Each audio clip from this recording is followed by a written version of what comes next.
Sweden కీలకమైనటువంటి నిర్ణయం తీసుకుంది.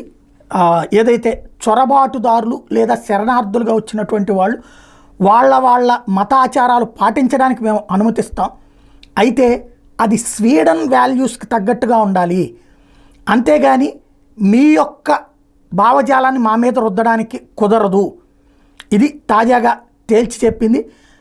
మా స్వీడన్ చట్టాల ప్రకారమే మహిళలకి సంబంధించినటువంటి హక్కులు ఉంటాయి, మా స్వీడన్ చట్టాల ప్రకారమే మహిళలకు సంబంధించినటువంటి వివాహ విధానం ఇదంతా ఉంటుంది, మీ మత విధానాల ప్రకారం ఇక్కడ చేస్తే మేము అంగీకరించాం అంటూ తాజాగా Swedish deputy prime minister Ebba Busch తాజాగా తేల్చి చెప్పింది ఏంటంటే, Islam must adapt to Swedish values, Muslims who do not integrate must leave the country. మీరు ఇక్కడ చట్టాలు వద్దనుకుంటే దేశం విడిచి వెళ్ళిపోండి. హానర్ కిల్లింగ్స్, అక్కడ కొంతమందిని చంపేసుకుంటున్నారు, ఇట్లాగేది పెళ్ళిళ్ళు వేరే వాళ్ళని చేసుకున్నారు. అట్లాగే బీహెడింగ్స్ అంటే తలకాయలు నరికేటటువంటి సంఘటనలు ఏవైతే ఉన్నాయో వాళ్ళ చట్టాల ప్రకారం అరబ్ దేశాల్లో ఉన్నాయో అలాంటివి అంగీకరించము. మహిళల మీద రాళ్లతో కొట్టి చంపడం లాంటి షరియా చట్టాలను మేము అంగీకరించము, మా దేశంలో అంగీకరించే ప్రసక్తి లేదు అని తేల్చి చెప్పింది.